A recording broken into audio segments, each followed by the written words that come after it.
Hi everyone, welcome to back ventures physics. मैं हूं शिवांगी। जितने इंपॉर्टेंट एनसीईआरटी के कॉन्सेप्ट्स होते हैं ना, उतने ही इंपॉर्टेंट होते हैं एनसीईआरटी के न्यूमेरिकल्स। आप बिल्कुल मिस नहीं कर सकते हो, ठीक है। दुनिया जहान की बुक से तो आप पढ़ोगे ही, कौन कौन से स्टडी मटेरियल, कौन कौन सी रेफरेंस बुक से आप पढ़ोगे, बट एनसीईआरटी क्यों स्किप करनी है ना। एनसीईआरटी के न्यूमेरिकल्स बहुत ज्यादा इंपॉर्टेंट होते हैं उसकी जो बैक एक्सरसाइज में है। आज की क्लास में हम इलेक्ट्रिक चार्जेस एंड फील्ड्स के जो बैक एक्सरसाइज है आपकी, वो पूरे के पूरे 23 क्वेश्चंस करेंगे। बिल्कुल स्टेप बाय स्टेप मैं आपको समझाऊंगी, बहुत इजी लैंग्वेज में। बहुत अच्छी क्लास होने वाली है, सो वीडियो को एंड तक तो जरूर देखना। एंड डिस्क्रिप्शन में आपको नोट्स मिल जाएंगे, बट मैं आपको यही बोलूंगी कि आप साथ साथ प्रैक्टिस करो, है ना। जितनी प्रैक्टिस देखो, जितनी प्रैक्टिस करोगे ना उतनी प्रैक्टिस कम है।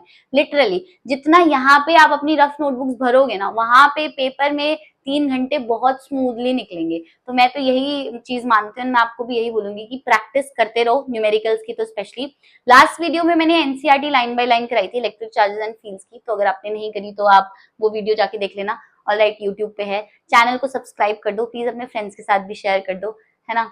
तुम लोग शेयर करते वर्ते नहीं हो, बस बोलते हो। सो क्वेश्चन नंबर 1 से स्टार्ट करेंगे। What is the force between two small charge spheres having charges of 2 into 10 to the power minus 7 coulomb and 3 into 10 to the power minus 7 coulomb placed 30 centimeter apart in air। बेटा बहुत easy question है। Coulomb force का जो formula है वो लगेगा, ठीक है। हर क्वेश्चन इतना डिफिकल्ट नहीं होगा एनसीईआरटी का, या वैसे भी क्वेश्चन इतने डिफिकल्ट नहीं होंगे, ठीक है। बट आपको फॉर्मूला बहुत अच्छे से याद होना चाहिए। तो हमसे पूछा है फोर्स, है ना। फोर्स पूछा है एफ, और गिवन क्या क्या है, दो चार्ज गिवन है। फर्स्ट की वैल्यू कितनी है Q1 की, 2 into 10 to the power minus 7 coulomb. And second charge की वैल्यू कितनी है, 3 into 10 to the power minus 7 coulomb, ठीक है। डिस्टेंस क्या है दोनों के बीच में, D 30 सेंटीमीटर। सबसे पहले आपको सेंटीमीटर दिख गया ना बेटा, तो उसको मीटर में कन्वर्ट करो। 100 से डिवाइड करते हैं तो कितना आ जाएगा, 0.3 मीटर, ठीक है।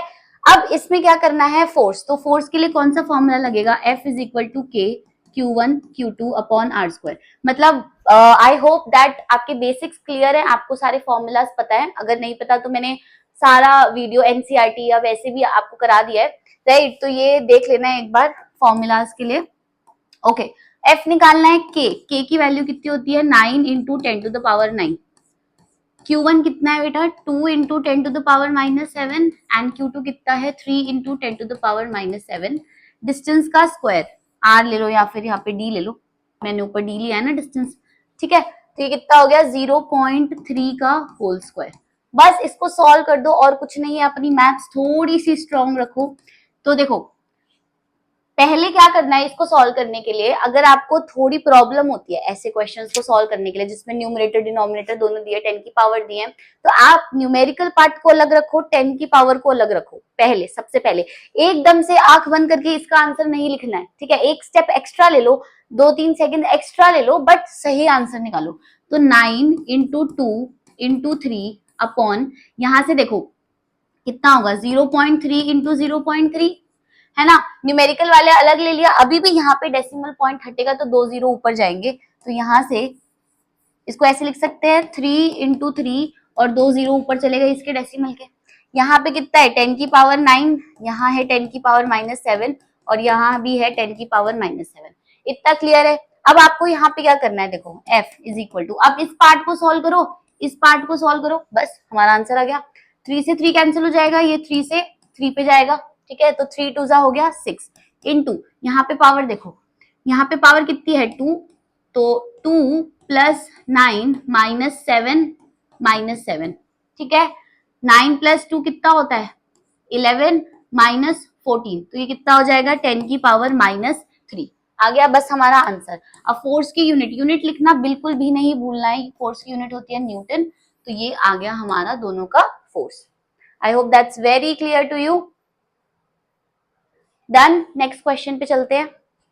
सेकेंड क्वेश्चन क्या है बेटा, the electrostatic force on a small sphere of charge 0.4 microcoulomb due to another small sphere of charge minus 0.8 microcoulomb in air is 0.2 newton. तो बस पहले इसकी लैंग्वेज को समझते हैं। इसने ये बोला है कि एक स्फेयर है, ठीक है, दूसरा स्फेयर है। एक स्फेयर पे चार्ज है 0.4 माइक्रोकूलम और दूसरे पे कितना है, माइनस 0.8 माइक्रोकूलम।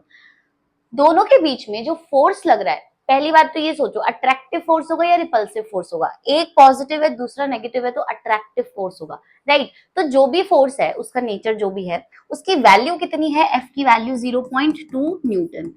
अंडरस्टूड? आपको फर्स्ट पार्ट में क्या पूछा है? What is the distance between two spheres? अब सही बात है, इसमें डिस्टेंस तो दिया ही नहीं हुआ था ना, तो ये डिस्टेंस डी हो गया। सेम कूलम लॉ लगाएंगे हम, इलेक्ट्रोस्टैटिक फोर्स क्या होती है ए पार्ट के लिए? F is equal to K Q1 Q2 upon D square. आपको डी कैलकुलेट करना है, F की वैल्यू रखो 0.2 दे रखी है, K की वैल्यू 9 इंटू 10 की पावर 9, Q1 बेटा माइक्रो को कुलम में करने के लिए 10 की पावर -6 से मल्टीप्लाई करते हैं, तो ये कितना हो गया? 0.4 इंटू 10 टू द पावर -6, और ये कितना है? 0.8 इंटू 10 टू द पावर -6। अब यहाँ पे आप माइनस साइन लगाना चाहते हो तो लगाओ, नहीं तो नहीं, जरूरत नहीं है, क्योंकि मैग्नीट्यूड दिया है ना हमें इसका 0.2 न्यूटन, तो माइनस साइन लगाने की जरूरत नहीं है, ठीक है? डी का स्क्वायर, डन। बस इसको सॉल्व करना है। अभी मैंने आपको क्या बताया था कि न्यूमेरिकल वैल्यू अलग, 10 की पावर अलग, तो पहले डी स्क्वायर को इधर लेकर जाओ। अब यहाँ पे देखो 9 है ना, 4 का एक नीचे आएगा डेसिमल 10 हो जाएगा, 8 का एक डेसिमल नीचे आएगा वो भी 10 हो जाएगा, ठीक है? अब यहाँ पे 10 की पावर है 9, 10 टू द पावर है -6 एंड 10 की पावर है -6। यहाँ पे देखो, यहाँ से 2 नीचे जाएगा और इसका 10 एक ऊपर आ जाएगा, 10, डन। तो 10 से 10 कैंसिल हो गया ये वाला, तो अब यहाँ से 2 से ये कैंसिल हो गया, कितना हो गया? ये 2 पे जाएगा। So D square is equal to, ये कितना आएगा? 9 2 जा 18, 18 को आप 8 से मल्टीप्लाई करोगे तो कितना आएगा? 144, ठीक है?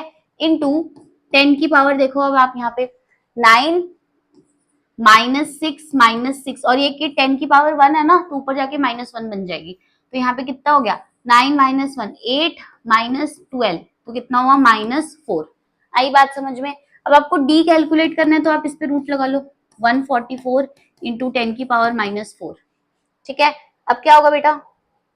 d इज इक्वल टू 144 का रूट 12 इंटू 10 की पावर -2, ये कितना आया? मीटर, है ना?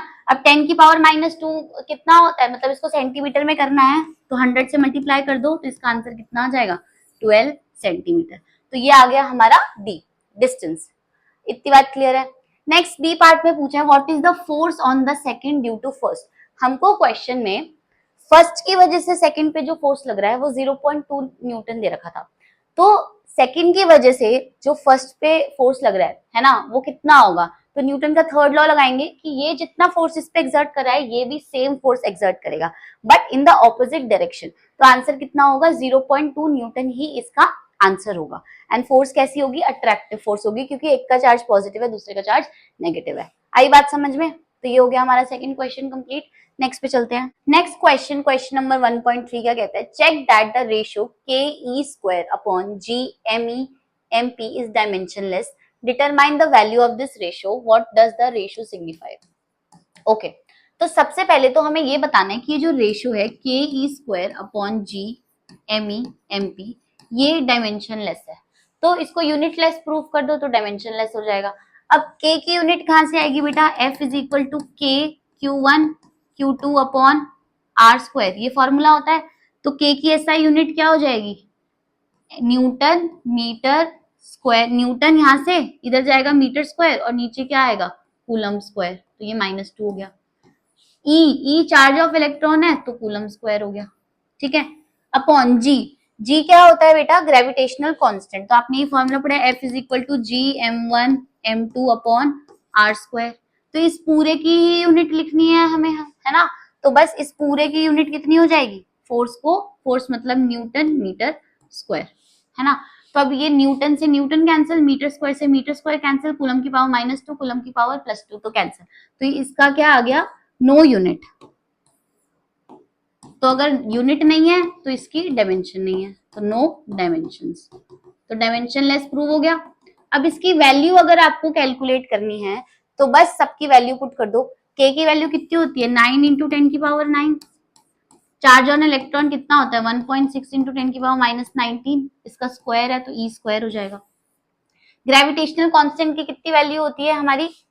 Gravitational constant 6.67 into 10 to the power -11, ठीक है।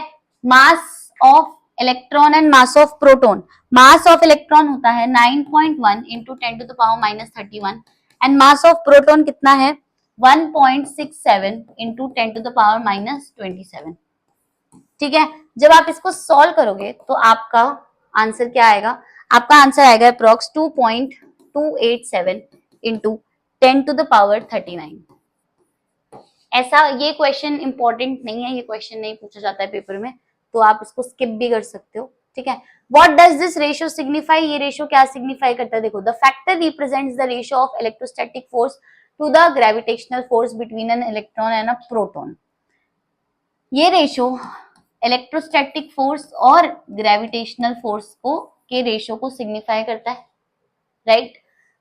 Also, the large value of the ratio signifies that the electrostatic force is much stronger than the gravitational force. अगर इसकी वैल्यू बहुत ग्रेटर आई है ना 1 से, तो मतलब क्या है कि इलेक्ट्रोस्टैटिक फोर्स बहुत बहुत ग्रेटर है ग्रेविटेशनल फोर्स से। बस यही बताता है ये वाला फॉर्मूला। तो आप इस क्वेश्चन को स्किप भी कर सकते हो, ये लीस्ट इंपॉर्टेंट है।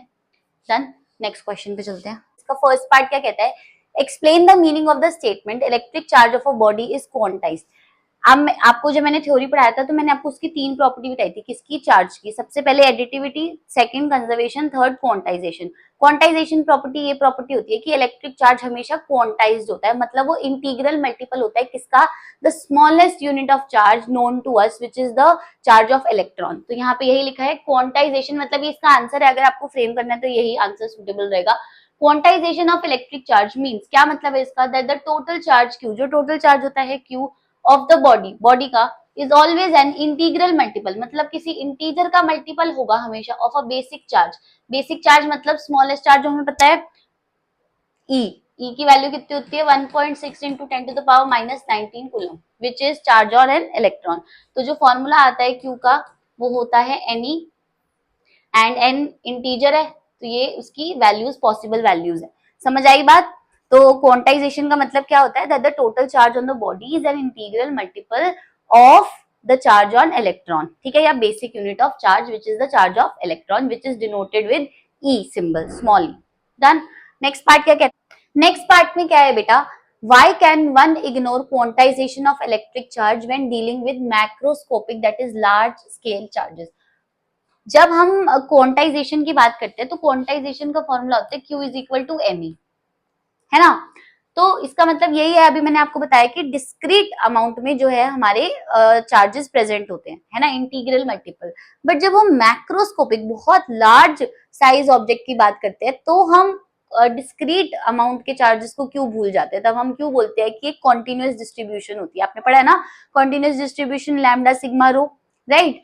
तो इसलिए बोला है, देखो, while dealing with macroscopic charges, जब हम बहुत बड़े अमाउंट के चार्जेस के साथ डील करते हैं, we can ignore quantization of electric charge. हम तब क्वांटाइजेशन को इग्नोर कर सकते हैं, क्यों, this is because E is very small, E की वैल्यू बहुत स्मॉल होती है 1.6 इंटू 10⁻⁻19 कूलम, देख रहे हो कितनी छोटी वैल्यू है। And N is very large, और एन की वैल्यू वेरी वेरी लार्ज होती है। So Q behaves as it were if it were continuous. तो क्यू कैसे बिहेव करता है, कॉन्टिन्यूअस, मतलब एन इतने ज्यादा होते हैं, इतने ज्यादा कि वो पूरा एक कॉन्टिन्यूअस बॉडी बन जाता है। ठीक है, इसीलिए हम क्या बोलते हैं कि मैक्रोस्कोपिक लेवल पे हम क्वांटाइजेशन को नेग्लेक्ट कर देते हैं, as if large amount of charges flowing continuously, ऐसा दिखता है हमें। ठीक है, तो ये थ्योरी वाला क्वेश्चन था। नेक्स्ट देखो, question number 1.5, when a glass rod is rubbed with a silk cloth charges appear on both. जब हम एक ग्लास रॉड को, ये ग्लास रॉड है, ठीक है, ये है हमारी ग्लास रॉड, इसको हम रब करते हैं किससे बेटा, सिल्क क्लॉथ से, सिल्क के क्लॉथ से। तो क्या होता है, a similar phenomena is observe with many other, मतलब charge appear on the both. तो इन दोनों पे क्या होते हैं, सिल्क क्लॉथ पे भी चार्ज आ जाता है और जो ग्लास रॉड है जिसपे हमने सिल्क क्लॉथ को रब किया उस पे भी चार्ज आ जाता है। ठीक है, a similar phenomena is observe with many other pair of bodies. ऐसे ही अगर हम प्लास्टिक बॉडी को रब करते हैं या वूल से किसी उसको रब करते हैं ग्लास को, तो सिमिलर फिनोमिना की मतलब वूल के उस पे भी चार्ज आ जाता है क्लॉथ पे, एंड जो हमारी ऑब्जेक्ट है जो रॉड है उस पे भी चार्ज आ जाता है। ठीक है, तो explain how this observation is consistent with the law of conservation of charge. Law of conservation of charge का मतलब होता है कि चार्ज को हम क्रिएट नहीं कर रहे, ना ही हम चार्ज को डिस्ट्रॉय कर रहे हैं, बट चार्ज को एक बॉडी से दूसरी बॉडी में ट्रांसफर कर रहे हैं। तो जब ग्लास रॉड को सिल्क क्लॉथ से रब किया तो जितना चार्ज ग्लास रॉड पे डेवलप होगा उसके ऑपोजिट साइन का चार्ज ही सिल्क क्लॉथ पे डेवलप होगा। ठीक है, मतलब ऐसा नहीं होगा कि ग्लास रॉड का चार्ज ज्यादा हो गया सिल्क का कम हो गया, ठीक है, या फिर सिल्क का ज्यादा हो गया और ग्लास रॉड का कम हो गया। इसका मतलब है चार्ज कंजर्व है, इनको माइनस करके भी कितना आएगा, जीरो ही आएगा। जब पहले जब हमने इनको रब नहीं किया था तब दोनों का चार्ज कितना था, जीरो, है ना, तब भी उनका सम जीरो था, एंड अब भी उनका सम क्या होना चाहिए, जीरो होता है। यही होता है law of conservation of charge. Answer क्या लिखा है, it is observe that the positive charge develop on the glass rod. इस पे पॉजिटिव चार्ज आ जाएगा, जितना पॉजिटिव चार्ज इस पे आया है हैज द सेम मैग्नीट्यूड, उसका मैग्नीट्यूड सेम होता है as the negative charge develop on silk cloth, जो सिल्क क्लॉथ पे नेगेटिव चार्ज आया है। ठीक है, so the total charge after rubbing is zero as before rubbing. तो आफ्टर एंड बिफोर जो टोटल चार्ज की वैल्यू है वो जीरो है, जो कि जस्टिफाई करता है law of conservation of charge को। Am I very clear? Next पे चलते हैं। नंबर 1.6 में क्या कहता है बेटा, फोर चार्जेस, हमें चार चार्ज दिए हैं, 2 माइक्रोकुलम, -5 माइक्रोकुलम, 2 माइक्रोकुलम, -5 माइक्रोकुलम। उसको हमने एक स्क्वायर के किस पे रख दिया, वर्टिसेस पे रख दिया। ठीक है, स्क्वायर की जो साइड है वो है 10 सेंटीमीटर, एंड ओ पॉइंट पे हमने एक चार्ज रख दिया 1 माइक्रोकुलम। तो ओ पॉइंट पे कितनी फोर्स लग रही है उसकी वैल्यू हमें बतानी है, मतलब सेंटर पे कितनी फोर्स है इन चारों चार्जेस की वजह से। तो बेटा सबसे पहले तो जो फोर्स का फॉर्मूला होता है ना वो होता है के Q1 Q2 अपॉन डिस्टेंस का स्क्वायर। आपको वैल्यू कैलकुलेट करने की जरूरत नहीं है इस वाले क्वेश्चन में। इस क्वेश्चन में आप नॉर्मल आप इंटरप्रेट कर सकते हो। कैसे, देखो, जो एओ डिस्टेंस है वो ओसी डिस्टेंस के इक्वल है क्योंकि स्क्वायर है ना। ये डायगोनल निकाल लोगे आप यहाँ से 10 सेंटीमीटर, ये भी 10 सेंटीमीटर, डायगोनल निकालो उसका आधा करो, तो एओ और ओसी सेम डिस्टेंस है तो डिस्टेंस सेम हो गया, राइट। अब जो ए पॉइंट है इस पे कौन सा चार्ज रखा है, पॉजिटिव, तो इसकी वजह से इलेक्ट्रिक फोर्स जो लगेगा इस पे, कोलम्बिक फोर्स, वो इधर लगेगा पॉजिटिव, मतलब ए की वजह से, है ना, रिपेलिंग नेचर होगा। जो सी पे जो चार्ज रखा है 2 माइक्रोकुलम, उसकी वजह से जो फोर्स लगेगी 1 माइक्रोकुलम पे वो भी रिपेलिंग नेचर होगी क्योंकि दोनों पॉजिटिव चार्ज है, तो ये एफ सी हो जाएगा। आई बात समझ में? अब दोनों के वैल्यू सेम है, 2 माइक्रोकुलम और 1 माइक्रोकुलम, है ना, और दोनों के डिस्टेंस सेम है, तो क्या मैं ऐसे लिख सकती हूँ कि एफ सी जो है वो माइनस है एफ ए के, है ना, क्योंकि मैग्नीट्यूड तो सेम है बट इनकी डायरेक्शन अलग है। तो दोनों क्या हो गए, इक्वल एंड ऑपोजिट हो गए। मैग्नीट्यूड तो फोर्स का सेम आएगा बट डायरेक्शन ऑपोजिट आएगी। सिमिलरली जो ओडी डिस्टेंस है वो भी डायगोनल का आधा है और जो ओबी डिस्टेंस है वो भी डायगोनल का आधा है, तो ये भी सेम हो गए। अब डी पॉइंट पे -5 माइक्रोकुलम चार्ज रखा है तो वो अट्रैक्टिव नेचर का होता है, तो फोर्स निकलेगी यहाँ पे डी की वजह से, वेक्टर लगा दो यहाँ पे। ठीक है, बी पे जो चार्ज रखा है वो भी -5 माइक्रोकुलम है तो अट्रैक्टिव नेचर होगा, तो ये हो गया एफ ड्यू टू बी। क्या एफ बी और एफ डी भी इक्वल एंड ऑपोजिट है, मैग्नीट्यूड सेम है बट इनकी डायरेक्शन ऑपोजिट है ना।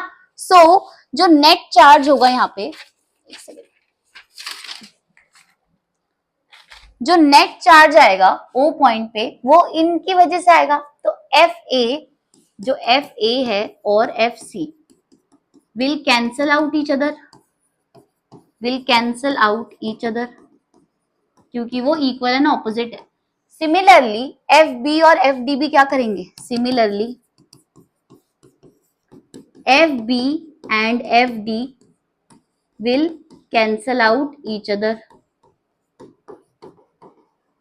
तो जो नेट फोर्स होगी मतलब एफ ओ पे वो कितनी हो जाएगी, जीरो, क्योंकि सारे फोर्सेस तो कैंसिल आउट हो गई ना, इसीलिए नेट फोर्स कितनी हो जाएगी, जीरो हो जाएगी। तो इसके दो तरीके थे, या तो आप फॉर्मूला निकालो, हर चार्ज की वजह से अलग फोर्स निकालो, ठीक है, और फिर उसको उसका सम करके जीरो इक्वल आएगा, या फिर आप ऐसे लिख के भी आंसर निकाल सकते हो, तो दोनों सही होंगे, दोनों के सही मार्क्स ही एक ही, मतलब फुल मार्क्स मिलेंगे आपको। ठीक है, तो ये हो गया हमारा क्वेश्चन नंबर 1.6। आगे चलते हैं। 1.7 क्या कहता है, an electrostatic field is a continuous curve that is a field line can not have sudden breaks, why not. बेटा electrostatic field line, electric field line का मतलब क्या होता है, ये वैसे कर्व होते हैं दैट जिन पे अगर हम टेंजेंट ड्रॉ करते हैं तो वो किसको डिफाइन करता है, वो इलेक्ट्रिक फील्ड की डायरेक्शन को बताता है। ठीक है, इसकी 3-4 प्रॉपर्टीज होती है, उनमें से एक प्रॉपर्टी होती है कि ये कॉन्टिन्यूअस कर्व्स होते हैं। इसका मतलब ये क्या है कि उनमें ब्रेक नहीं होता। इसका एक्सप्लेनेशन क्या है, electric line of force exist throughout the region of an electric field. अगर इस रीजन में इलेक्ट्रिक फील्ड एग्जिस्ट कर रही है तो इलेक्ट्रिक फील्ड लाइन जो हाइपोथेटिकल लाइंस होती है वो भी एग्जिस्ट करेंगी। ठीक है, मतलब ऐसा नहीं होगा कि फील्ड है बट फील्ड लाइंस प्रेजेंट नहीं है ना, थ्रू आउट द रीजन वो एग्जिस्ट करेंगी। The electric field of a charge decreases gradually with the increasing distance from it. अगर यहाँ पे इलेक्ट्रिक फील्ड लाइन ज्यादा है, मतलब जब इलेक्ट्रिक फील्ड लाइंस को हम ड्रॉ करते हैं तो उनकी जो डेंसिटी होती है ना, ऐसे करके डेंसिटी किसको डिनोट करती है, इलेक्ट्रिक फील्ड की स्ट्रेंथ को डिनोट करती है। यहाँ पे ये इलेक्ट्रिक फील्ड लाइंस बहुत डेंसर है, बहुत पास पास है, तो यहाँ पे इलेक्ट्रिक फील्ड लाइन स्ट्रॉन्गर होगी। यहाँ पे इलेक्ट्रिक फील्ड लाइंस बहुत दूर दूर है, तो यहाँ पे यहाँ की जो इलेक्ट्रिक फील्ड लाइंस होंगी वो कैसी, जो इलेक्ट्रिक फील्ड स्ट्रेंथ होगी वो कम होगी as compare to this region. तो यही मतलब है इस लाइन का, electric field of a charge decreases gradually with increasing distance from it and becomes zero at infinity। जब हम इलेक्ट्रिक फील्ड का फॉर्मूला लिखते हैं k q upon r square, तो इलेक्ट्रिक जो होता है जब डिस्टेंस से इनवर्सली प्रोपोर्शनल होती है इलेक्ट्रिक फील्ड, है ना, डिस्टेंस बढ़ाते जाएंगे चार्ज से तो इलेक्ट्रिक फील्ड की वैल्यू क्या होती है, कम होती जाती है। एंड इवेंचुअली क्या होता है, इन्फिनिटी, मतलब बहुत लंबे डिस्टेंस पे इलेक्ट्रिक फील्ड की वैल्यू जाती है जीरो। समझ आई बात? तो यहाँ पे So a line of force cannot have sudden break, it must be a continuous curve। Infinity पे जाकर इलेक्ट्रिक फील्ड की वैल्यू क्या होती है, जीरो होती है, उससे पहले जीरो नहीं होती है। तो अगर एक पॉइंट चार्ज है ना, और उसके r डिस्टेंस पे हमें इलेक्ट्रिक फील्ड कैलकुलेट करनी है, तो इलेक्ट्रिक फील्ड लाइन एग्जिस्ट करेगी, उसमें ब्रेक नहीं लगेगा। वो कहाँ जाके जीरो होती है, वो इन्फिनिटी, मतलब बहुत दूर के डिस्टेंस पे जाके जीरो होती है। तो बस यही बात बता रखी है। नेक्स्ट देखो, Why two electric field lines never cross each other at any point। अगर दो इलेक्ट्रिक फील्ड लाइंस क्रॉस करेंगी तो इस पॉइंट पे क्या होगा, इस पॉइंट पे इलेक्ट्रिक फील्ड लाइंस पे हम जब टेंजेंट बनाते हैं तो वो इलेक्ट्रिक फील्ड की डायरेक्शन को शो करता है। तो ये दो इलेक्ट्रिक फील्ड लाइंस हैं, यहाँ इस पॉइंट पे इसके थ्रू ये टेंजेंट बनेगी, मतलब ये इलेक्ट्रिक फील्ड की डायरेक्शन है, और इस पे ये बनेगी, राइट। तो दोनों दो डायरेक्शंस पॉसिबल हो गई ना, जो कि पॉसिबल ही नहीं है। इसीलिए यहाँ पे क्या होता है, इलेक्ट्रिक फील्ड जो होती है इंटरसेक्ट नहीं कर सकती इलेक्ट्रिक फील्ड लाइंस। क्यों? क्योंकि एक पॉइंट पे दो डायरेक्शंस पॉसिबल हो जाएंगी जो कि एग्जिस्ट नहीं कर सकता है। देन तो यही रीजन लिखा है, if two lines of force intersect, अगर दो लाइंस ऑफ फोर्स और इलेक्ट्रिक फील्ड लाइन का मतलब सेम होता है, intersect, then there would be two tangents, दो टेंजेंट्स हो जाएंगी, hence two directions of electric field, मतलब दो डायरेक्शन हो गई इलेक्ट्रिक फील्ड की, विच इज नॉट पॉसिबल। ठीक है, समझ आ गई बात अच्छे से? आगे चलते हैं। Question number 1.8, 2-point charges Q1 3 microcoulomb, Q2 minus 3 microcoulomb are located 20 centimeter apart in vacuum। तो हमारे पास दो पॉइंट चार्जेस हैं, 2 पॉइंट चार्जेस, एक है हमारे पास Q1, ठीक है, दूसरा है Q2। Q1 की वैल्यू कितनी है बेटा, 3 माइक्रोकुलम, एंड Q2 की वैल्यू कितनी है, -3 माइक्रोकुलम। दोनों को कितने डिस्टेंस पे रखा है, 20 सेंटीमीटर अपार्ट, 20 सेंटीमीटर के डिस्टेंस पे रखा है। अब क्या बोला है फर्स्ट पार्ट में, what is the electric field line at the mid point O of the line A B joining the two charges. ये लाइन ए बी है जो इन्हें ज्वाइन कर दिया है, तो इनके मिड पॉइंट पे इलेक्ट्रिक फील्ड, मतलब इनका मिड पॉइंट ये होगा, ठीक है, उस पे इलेक्ट्रिक फील्ड कैलकुलेट करनी है। तो यहाँ से लेकर यहाँ तक डिस्टेंस कितना हो जाएगा, अगर ये मिड पॉइंट है तो 10 सेंटीमीटर, यहाँ से यहाँ तक भी 10 सेंटीमीटर हो जाएगा, राइट। अब इलेक्ट्रिक फील्ड की डायरेक्शन देखो, सबसे पहले जो ए पे चार्ज रखा है 3 माइक्रोकुलम, वो पॉजिटिव है तो उसकी वजह से रिपेलिंग नेचर होगा, तो ये ई ए होगा। बी पे जो चार्ज रखा है वो नेगेटिव है तो उसका अट्रैक्टिव नेचर होगा, तो वो भी इस डायरेक्शन में होगा, ई बी। तो जो टोटल इलेक्ट्रिक फील्ड आएगी किस पॉइंट पे, ओ पॉइंट पे, वो किसकी वजह से आएगी, ई ए प्लस ई बी। अगर ऑपोजिट डायरेक्शन में होते तो माइनस हो जाते, एक सेम डायरेक्शन में तो प्लस हो जाएंगे। इलेक्ट्रिक फील्ड का फॉर्मूला लगाएंगे के Q upon R square, Q1 plus K Q2 upon R square, ये ई एट ओ हो जाएगा। देखो दोनों की वैल्यू सेम होगी। अब हमने यहाँ पे माइनस साइन नहीं लेना सेकेंड वाले चार्ज में, क्योंकि हमने ऑलरेडी डायरेक्शन में माइनस साइन को इंक्लूड करके ही डायरेक्शन बताया कि वो उसकी तरफ डायरेक्शन में होगा, ठीक है। तो यहाँ पे क्या करेंगे हम, दोनों की वैल्यू सेम है तो E not will be 2k Q upon R square. 2k की वैल्यू 9 × 10⁻⁹, Q की वैल्यू 3 माइक्रोकुलम, माइक्रो को कैसे करते हैं 10 की पावर -6 से मल्टीप्लाई करके, अपॉन R है 10 सेंटीमीटर, 10 सेंटीमीटर को मीटर में करने के लिए क्या करेंगे 100 से डिवाइड, तो ये जो डिवाइड कर रहे हैं मैं लिख ही देती हूँ, रुक जाओ एक बार, तो ये 0.10 इसका स्क्वायर हो जाएगा, 10 सेंटीमीटर को मीटर में करेंगे। बस अब आपको इसको सॉल्व करना है, कैसे सॉल्व करना है मैं आपको बता चुकी हूँ। सारे न्यूमेरिकल टर्म्स एक तरफ लेके जाओ और सारे 10 की पावर वाले एक तरफ लेके जाओ। 10 की पावर 9 है, यहाँ 10 की पावर -6 है, ये ऊपर जाएगी तो कितने आएंगे बेटा, ये ऊपर जाएगा इसका 100 और 2 बार है तो 10 की पावर 4 ऊपर जाएगा और नीचे कितना बचेगा 10 इंटू 10 मतलब 100 बचेगा। तो ये कितना हो जाएगा 9 2 जा 18, 18 3 जा 54, 54 इंटू 10 टू द पावर, देखो 9 -6, 9 -6 मतलब 3, 3 + 4 मतलब 7, 7 - 2, 2 ऊपर जाएगा ना ये तो 5 हो जाएगा, 5, और यूनिट क्या होती है न्यूटन पर कूलम। तो ये हो गया हमारा answer. I think we are clear. ये फर्स्ट पार्ट का आंसर आया है अभी। अब सेकंड पार्ट में क्या बोला है, if a negative test charge of magnitude 1.5 into 10 to the power -9 coulomb is placed at this point, what will be the force experienced by the test charge. तो बी पार्ट में क्या बोला है, अगर ओ पॉइंट पे हमने एक क्या रख दिया, ओ पॉइंट पे ये ए पॉइंट था, ये बी पॉइंट था, यहाँ पे चार्ज रखा है 3 माइक्रोकुलम और यहाँ पे चार्ज रखा है -3 माइक्रोकुलम। ओ पॉइंट पे हमने एक टेस्ट चार्ज रख दिया जिसकी वैल्यू है 1.5 into 10 to the power -9 coulomb. तो अब ओ पे कितना फोर्स लगेगा यही बताना है हमें, ठीक है। देखो यहाँ पे इसको सॉल्व करने के ना दो तरीके हैं, या तो आप कूलम फोर्स वाला फॉर्मूला लगाओ या फिर आपको पता है F = क्या होता है बेटा QE, ये फॉर्मूला पता है। हमें F निकालना है, Q हमको दे रखा है टेस्ट चार्ज 1.5 इंटू 10 की पावर -9। अब इलेक्ट्रिक फील्ड की वैल्यू तो आपने निकाल ली ना इन दोनों की वजह से, तो यहाँ पे इलेक्ट्रिक फील्ड की वैल्यू कितनी आई थी ओ पॉइंट पे 54 इंटू 10 टू द पावर 5। तो जब आप इसको सॉल्व करोगे तो आपका आएगा 8.1 into 10 to the power -3 newton, ये आएगी आपकी F फोर्स की वैल्यू, ठीक है। कैलकुलेट कर लेना, बस मल्टीप्लाई करना है। नेक्स्ट क्वेश्चन पे चलते हैं। क्वेश्चन नंबर 1.9 क्या कहता है, a system has two charges Q1 is equal to 2.5 into 10 to the power -7 coulombs and Q2 is equal to -2.5 into 10 to the power -7 coulombs located at points A and B respectively। यहाँ पे question को पहले interpret करो, दो charges given है Q1 and Q2, ठीक है। दोनों चार्जेस का मैग्नीट्यूड सेम दिख रहा है ना 2.5 into 10 की पावर -7 कूलम, बट इनका साइन अलग है। Q1 पॉजिटिव, Q1 क्या है पॉजिटिव और Q2 क्या है नेगेटिव। अब इन्हें कहाँ पे रख दिया, एक पॉइंट ए पे 0 0 -15 सेंटीमीटर, दूसरा पॉइंट है B0 0 15 centimeter respectively. What are the total charge and electric dipole moment of the system. तो हमें दो चीजें निकालनी है, हमें टोटल चार्ज निकालना है और हमें डाइपोल मोमेंट निकालनी है। तो सबसे पहले इसका डायग्राम कैसा बनेगा बेटा, हमारे पास 3 कोऑर्डिनेट्स होते हैं, है ना। अगर आपके पास ये पॉइंट्स लिखे हैं x, y, z, मतलब ये x कोऑर्डिनेट है, y कोऑर्डिनेट है, z कोऑर्डिनेट है। तो 0, 0, -15 कौन सी एक्सिस में लाई करेगा, z एक्सिस में, और 0, 0, 15 ये भी कौन सी एक्सिस में लाई करेगा, मतलब पॉजिटिव z एक्सिस में, ये माइनस z में, ये पॉजिटिव z में, ठीक है। तो अब यहाँ पे पहले तो इसका डायग्राम बनाओ।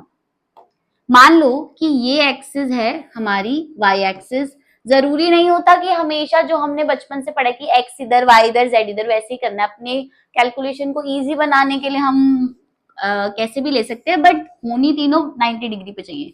सो अगर ये x एक्सिस है, ये y एक्सिस है और ये हो गई हमारी पॉजिटिव z एक्सिस, तो नेगेटिव z एक्सिस इधर कहीं बनेगी ऐसे करके, ये -z होगी, राइट। अब हमारे पास दो पॉइंट्स हैं A एंड B, A वाला माइनस वाला है तो A पॉइंट को ये कह दो, रुको मैं दूसरे पेन से बनाती हूँ कलर से।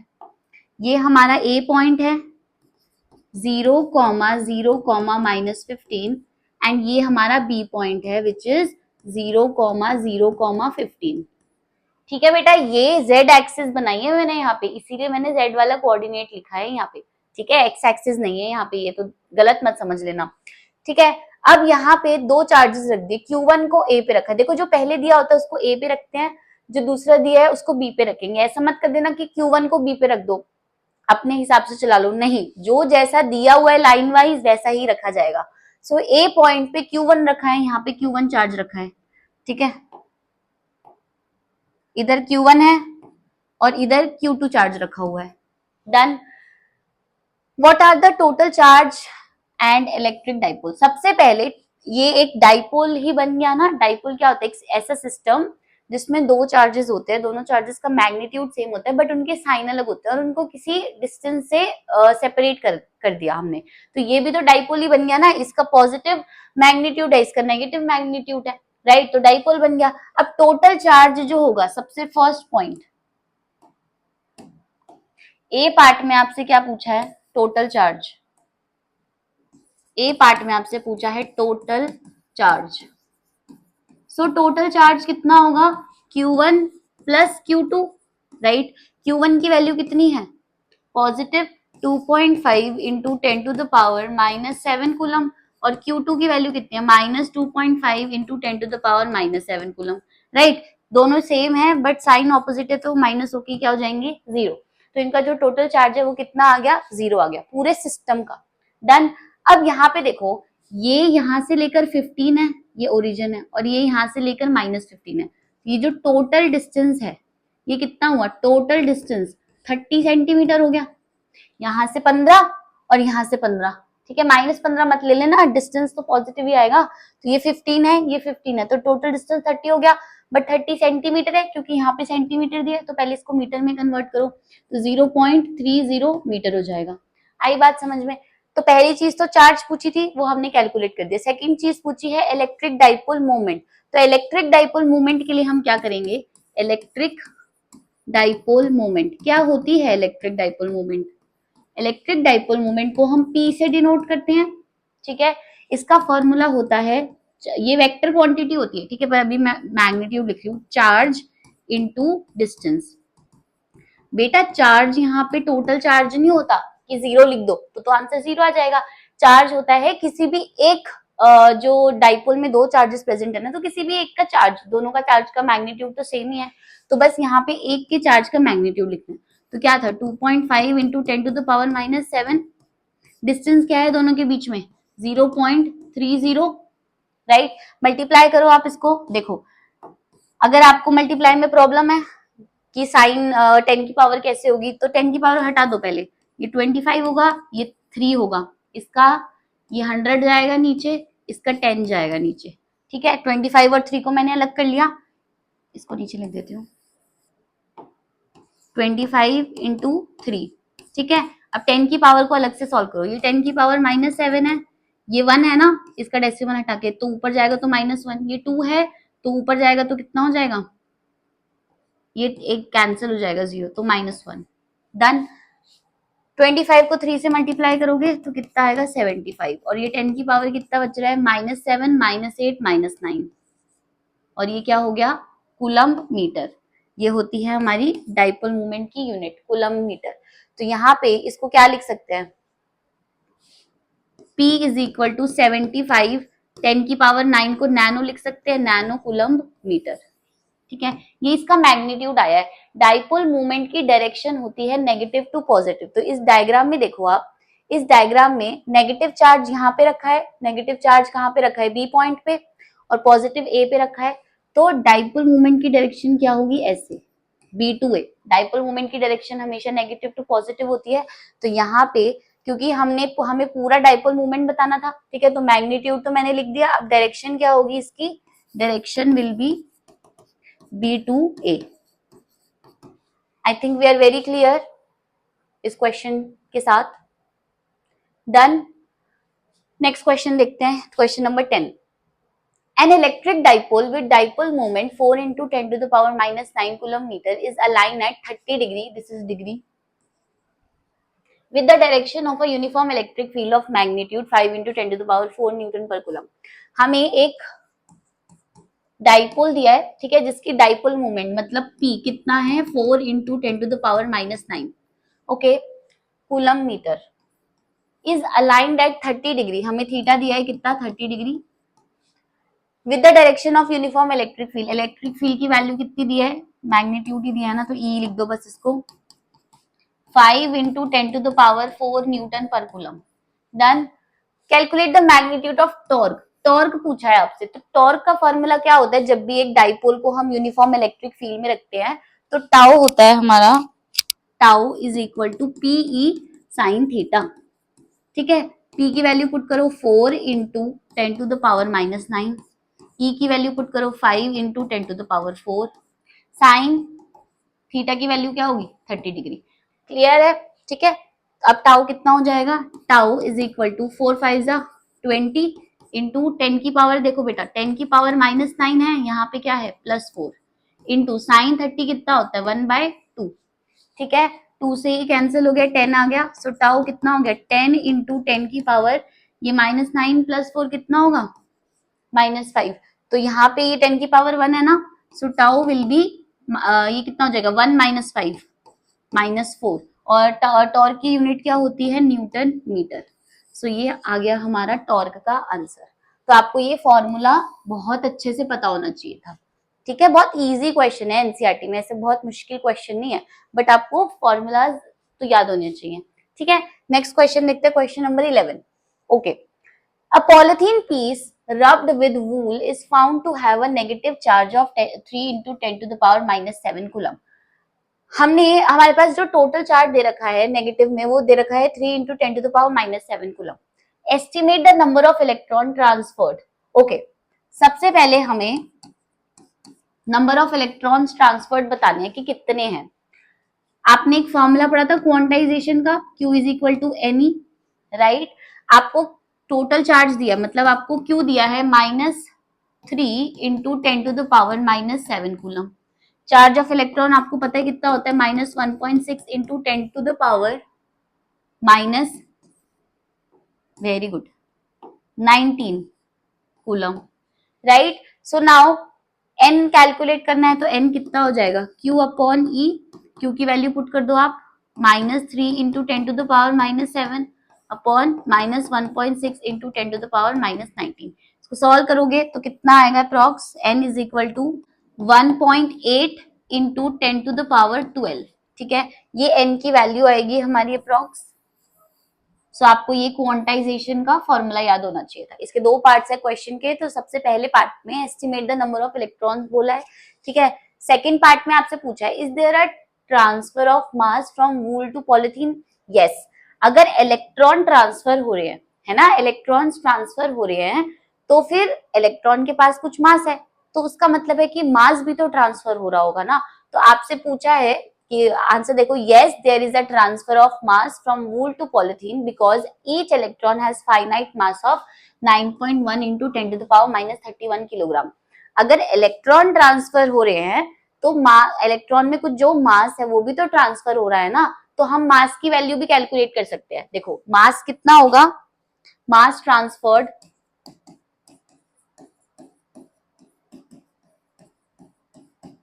आप मास ट्रांसफर्ड भी निकाल सकते हो, एक इलेक्ट्रॉन का मास इंटू जितने नंबर ऑफ इलेक्ट्रॉन ट्रांसफर हो रहे हैं। तो बस इसको मल्टीप्लाई कर लेना, 9.1 इंटू 10⁻31 को n हमारा कितना आया था यहाँ पे देखो 1.8 इंटू 10⁻12, 1.8 इंटू 10⁻12। तो आप इसको मल्टीप्लाई कर लेना, तो ये टोटल मास ट्रांसफर्ड आ जाएगा। ठीक है बेटा, next question, question number 12। Two insulated charged copper spheres A and B have their centers separated by a distance of 50 centimetre. तो क्वेश्चन में हमें क्या दिया है, हमारे पास दो स्फेयर्स हैं, एक स्फेयर है A और एक स्फेयर है B। ठीक है, have their centers separated by a distance 50 centimetre. इनके सेंटर्स के बीच में जो डिस्टेंस है ना वो है 50 centimetre. What is the mutual force of electrostatic repulsion if the charge on each is 6.5 into 10⁻⁻7 coulomb? हमसे mutual force of electrostatic repulsion पूछी है। दोनों पे चार्ज इतना है, ठीक है, मतलब दोनों पे पॉजिटिव चार्ज है, तो पॉजिटिव चार्ज होता है तो रिपल्शन होती है, तो रिपल्सिव फोर्स पूछी है, मतलब इलेक्ट्रोस्टैटिक फोर्स पूछी है। और चार्ज दोनों पे कितना है, Q1 पे भी और Q2 पे भी सेम चार्ज है, 6.5 इंटू 10⁻⁻7। तो बस कुछ नहीं, कोलम्बिक फोर्स का फॉर्मूला लगाएंगे, F इज इक्वल टू के Q1 Q2 अपॉन डिस्टेंस का स्क्वायर होता है, राइट। तो आपसे F ही पूछा है, F कितना हो जाएगा, K की वैल्यू पुट करो 9 इंटू 10⁻9, Q1 Q2 की सेम वैल्यू है तो 6.5 इंटू 10⁻7, दो बार मल्टीप्लाई किया तो स्क्वायर आ जाएगा, अपॉन डिस्टेंस डिस्टेंस बेटा 50 सेंटीमीटर दे रखा है ना, तो मीटर में कन्वर्ट करोगे तो 0.50 मीटर हो जाएगा। तो ये कितना हो गया 0.50 का होल स्क्वायर। इसको सॉल्व करोगे जब आप, तो आपका कितना आंसर आएगा इसको सॉल्व करने के बाद, अप्रोक्स 1.5 इंटू 10⁻⁻² न्यूटन। फोर्स की यूनिट न्यूटन होती है। ठीक है, इसको सॉल्व करोगे, कैसे करोगे, न्यूमेरिकल वैल्यू को अलग लेके जाओ। ठीक है, आप थोड़ा सा प्रैक्टिस करो, न्यूमेरिकल वैल्यू को अलग लेके जाओ, 10 की पावर को अलग लेके जाओ, सारे न्यूमेरिकल वैल्यू को अलग से सॉल्व करो, ऊपर जो न्यूमरेटर में उसको मल्टीप्लाई करो, डिनोमिनेटर में जो भी है मल्टीप्लाई करो, एंड देन डिवाइड करो। ठीक है, डिवाइड नहीं हो रहा, नहीं कट रहा, तो ऐसा ऐसा वाला करके जो डिवीजन करते हैं ना वैसे करो, बट करो, खुद से करोगे ना तभी आएगा। ठीक है, तो ये हमारा आंसर आ गया फोर्स का। डन, ये ए पार्ट है। इसमें बी पार्ट क्या पूछा है बेटा, what is the force of repulsion if each sphere is charged double the above amount and the distance between them is half। देखो, सबसे पहले तो इसको हमें इस क्वेश्चन में क्या दिया है कि जो पिछला वाला चार्ज था, जो भी चार्ज था उसको डबल कर दिया है ना, एंड जो डिस्टेंस है उसको हाफ कर दिया। तो जो चार्ज था, जो नया चार्ज था, वो पुराने वाले चार्ज का कितना हो गया, डबल हो गया है ना, और जो नया डिस्टेंस आया डी डैश, वो पुराने वाले डिस्टेंस का हाफ हो गया। ठीक है, तो जो नया फोर्स आएगा F dash is equal to K Q dash upon D dash का होल स्क्वायर। जो नया फोर्स आएगा उसमें क्या होगा, वो कैसे चेंज होगा, क्यू डैश क्यू लेके समझ गए ना, दो स्फेयर थे, दोनों पे चार्ज सेम था, तो अगर एक पे चार्ज डबल हुआ है तो दूसरे पे भी चार्ज डबल हो जाएगा। तो यहाँ पे F dash is equal to k, अब वापस वैल्यू पुट करो, क्यू डैश की वैल्यू कितनी है 2q, एंड इस क्यू डैश की वैल्यू भी 2q है, अपॉन डिस्टेंस कितना है बेटा डी डैश, डी अपॉन 2, इसका होल स्क्वायर। तो अब कैसे चेंज हो रही है force, F dash is equal to k 2 into 2 4, यहाँ पे मैं लिख रही हूँ पहले 4, ओके, के क्यू स्क्वायर अपॉन यहाँ पे क्या होगा बेटा डी स्क्वायर अपॉन 4। प्लीज इस 4 को इस 4 से काटना मत, प्लीज इस 4 को मत काटना इससे। ठीक है, ये यहाँ ऊपर जाएगा, मल्टीप्लाई होगा इसके साथ। So F dash will become 4 into 4 K Q square upon D square. आई बात समझ में। So F dash is equal to 4 4 जा 16, और इस ये क्या था, ये हमारा पुराना वाला फोर्स था। ठीक है, so F dash is equal to 16 into पुराना वाला फोर्स की वैल्यू कितनी आई थी 1.5 इंटू 10⁻⁻² न्यूटन, है ना। बस आप इसको मल्टीप्लाई कर लो तो आपका आंसर कितना आएगा, अप्रॉक्स 0.24 न्यूटन। तो जो नया एफ डैश है वो आया 0.24 न्यूटन। ठीक है, तो आप वैसे सॉल्व नहीं करोगे कि पहले चार्ज, यहाँ पे चार्ज दिया है तो इसको 2 से मल्टीप्लाई करो, डिस्टेंस को आधा करो, है ना, वो और कॉम्प्लिकेट हो जाएगा, कैलकुलेशन और टफ हो जाएगी। यहाँ पे आपको लास्ट में क्या करना था, आपको बस टोटल फोर्स जो आई थी हमारी उसको 16 से मल्टीप्लाई करना था, तो ये इजी हो गया। आई बात समझ में। नेक्स्ट क्वेश्चन पे चलते हैं। Okay, figure shows the tracks of 3 charge particles in a uniform electrostatic field. हमें एक फिगर दी है, ठीक है, यहाँ पे इलेक्ट्रिक फील्ड प्रेजेंट है, ये पॉजिटिव है नेगेटिव है, तो इलेक्ट्रिक फील्ड ऐसे जा रही है पॉजिटिव से नेगेटिव। 3 पार्टिकल्स की ना ट्रेजेक्टरी दी हुई है अपने को यहाँ पे, तो which particle has highest charge to mass ratio and give the signs of the 3 charges. Alright, सबसे पहले हमें साइन बताने हैं तीनों चार्जेस के। तो बेटा देखो, मेरी बात को बहुत ध्यान से सुनो, अगर ये फर्स्ट पार्टिकल है, ये सेकंड है, ये थर्ड है ना, फर्स्ट पार्टिकल अगर पॉजिटिव की तरफ जा रहा है तो इसका मतलब ये नहीं है कि वो पॉजिटिव है, नहीं। अगर फर्स्ट पार्टिकल पॉजिटिव की तरफ अट्रैक्ट हो रहा है तो इसका मतलब वो क्या है, वो नेगेटिव हुआ ना, तभी तो वो अट्रैक्ट हो रहा है पॉजिटिव की तरफ। पॉजिटिव पॉजिटिव तो रिपेल होते हैं, है ना, पॉजिटिव नेगेटिव ही अट्रैक्ट होते हैं। तो if this charge is negative तभी तो वो पॉजिटिव की तरफ डेविएट हो रहा है, सेकंड चार्ज भी पॉजिटिव की तरफ डेविएट हो रहा है तो ये नेगेटिव हुआ। बट थर्ड वाला पार्टिकल देखो, थर्ड वाला जो है वो नेगेटिव की तरफ डेविएट हो रहा है, तो मतलब थर्ड चार्ज क्या हुआ, पॉजिटिव हुआ, क्योंकि ऑपोजिट चार्जेस अट्रैक्ट करते हैं। तो 3 चार्जेस के सबसे पहले साइन देने थे हमें, तो फर्स्ट वाला क्या हो जाएगा नेगेटिव, सेकंड भी क्या हो जाएगा नेगेटिव, एंड थर्ड भी क्या हो जाएगा, थर्ड हो जाएगा पॉजिटिव, क्योंकि ये नेगेटिव की तरफ डेविएट कर रहा है। ठीक है, highest charge to mass ratio, देखो E by m charge upon mass का रेशो हाईएस्ट उसका होता है जिसकी डेविएशन सबसे ज्यादा होती है। तो इस डायग्राम में ना ये यहाँ पे आके ऐसे बेंड हो रहा है, ये आगे जाके हो रहा है, बट ये वाला जो है सबसे ज्यादा डेविएट हो रहा है। ठीक है, आपको जो फिगर दी हुई है आपकी बुक में देखो, अगर आपको यहाँ पे अच्छे से क्लियर नहीं समझ आ रहा तो आपकी बुक में देखो, जो जिसकी डेविएशन सबसे ज्यादा होती है ना जिस भी ट्रेजेक्टरी में, तो उसका E बाय एम का रेशियो सबसे हाईएस्ट होता है, तो वही टिक करना। तो थर्ड वाले का E बाय एम का रेशियो क्या है, सबसे हाईएस्ट। समझ गए ये वाला क्वेश्चन? ठीक है, नेक्स्ट क्वेश्चन देखो। Consider a uniform electric field E vector, यहाँ वेक्टर आएगा, is equal to 3 into 10 to the power 3 i cap newton पर कूलम। सबसे पहले पूछा है what is the flux of this field through a square of 10 centimetre on a side whose plane is parallel to the YZ plane. सबसे पहले first part solve करते हैं। आपको एक इलेक्ट्रिक फील्ड दी है, E vector is equal to 3 into 10 to the power 3 i cap newton पर coulomb. ये अपनी इलेक्ट्रिक फील्ड जो है ये कौन सी डायरेक्शन में, ये आई कैप में, मतलब एक्स एक्सिस के पैरेलल है। ठीक है, आपको फ्लक्स निकालना है स्क्वायर से जिसकी साइड है 10 सेंटीमीटर। तो स्क्वायर जो है उसकी साइड कितनी है, 10 सेंटीमीटर। तो सबसे पहले तो इसको मीटर में करो, 0.1 मीटर आ गई। तो इसका एरिया क्या हो जाएगा स्क्वायर का, साइड इंटू साइड मतलब ए स्क्वायर इज इक्वल टू 0.1 का होल स्क्वायर। ठीक है, तो कितना हो गया 0.01 डन मीटर स्क्वायर। अब बेटा आपको क्या बोला है, फ्लक्स निकालना है, और प्लेन जो है पैरेलल है वाईजेड प्लेन के। आपको मैं बताती हूँ, अगर ये वाईजेड प्लेन है, ठीक है, ये है हमारी वाई एक्सिस, ये है हमारी जेड एक्सिस। अगर ये वाईजेड प्लेन है ना, तो जो हम एरिया वेक्टर लिखते हैं, और इधर ही हमारा क्या रखा हुआ है, स्क्वायर ऐसे पैरेलल में रखा हुआ है।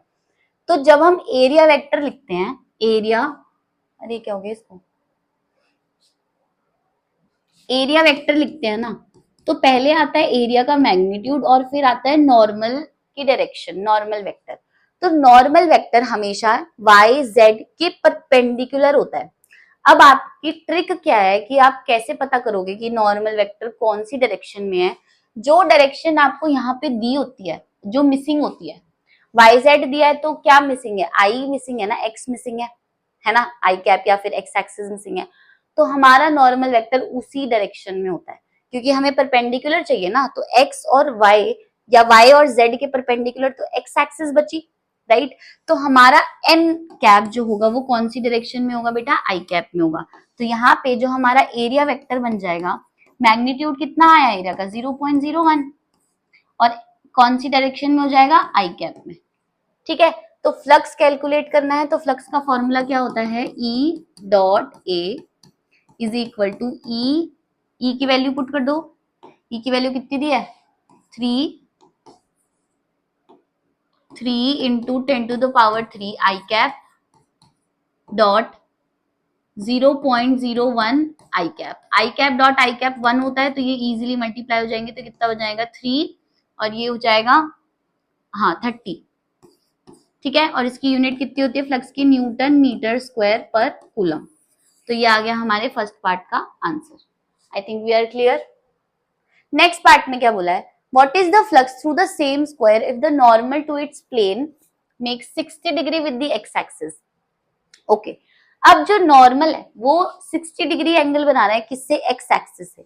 हमारी इलेक्ट्रिक फील्ड एक्स एक्सिस में है यहाँ पे, और जो नॉर्मल है वो एक्स एक्सिस से 60 डिग्री का एंगल बना रहा है, ये एन कैप है। ठीक है, और यहीं पे ही हमारी इलेक्ट्रिक फील्ड तो आई कैप में है, देखो, राइट। तो जो थीटा होता है यहाँ पे, डॉट प्रोडक्ट को अगर मैं एक्सपैंड करूंगी बी पार्ट में, डॉट प्रोडक्ट क्या होता है, ई ए कॉस थीटा, है ना। तो थीटा किसके बीच का एंगल होगा, थीटा इलेक्ट्रिक फील्ड और जो नॉर्मल होता है उसके बीच का एंगल होता है। तो यहाँ पे इलेक्ट्रिक फील्ड की वैल्यू तो सेम है, 3 इंटू 10 की पावर 3, एरिया भी सेम है 0.01। ठीक है, कॉस 60 डिग्री हो जाएगा यहाँ पे। ठीक है, तो 5 इज इक्वल टू, ये बिल्कुल सेम आएगा 30, कॉस 60 होता है 1/2, तो ये हो गया 15। सो 5 विल बी 15, यूनिट क्या होगी, Newton metre square per coulomb. I think clear है सब कुछ। याद रखना ये कुछ इंपॉर्टेंट चीजें हैं जो मतलब सिर्फ एनसीईआरटी से ही क्लियर हो सकते हैं कॉन्सेप्ट, है ना, इसीलिए। नेक्स्ट क्वेश्चन पे चलते हैं। क्वेश्चन नंबर 1.16 देखते हैं.